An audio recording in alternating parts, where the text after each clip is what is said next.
ভূ-অভ্যন্তরে শিলায় পিনের জন্য যে শক্তির সঞ্চয় ঘটে সেই শক্তির হঠাৎ মুক্তি ঘটলে ভূপৃষ্ঠ ক্ষণিকের জন্য কেঁপে ওঠে এবং ভূত্বকের কিছু অংশ আন্দোলিত হয়।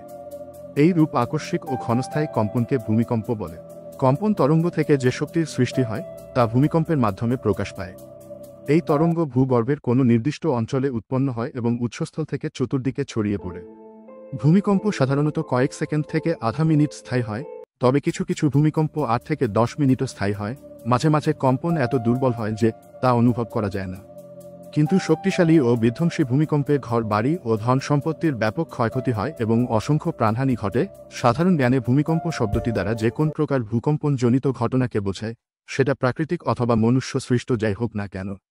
বেশিরভাগ ভূমিকম্পের কারণ হল ভূগর্ভে ফাটল ও স্তরচ্যুতি হওয়া, কিন্তু সেটা অন্যান্য কারণ যেমন অগ্ন্যুৎপাত, ভূমিধস, খনিতে বিস্ফোরণ বা ভূগর্ভস্থ নিউক্লিয়ার গবেষণায় ঘটানো আণবিক পরীক্ষা থেকেও হতে পারে।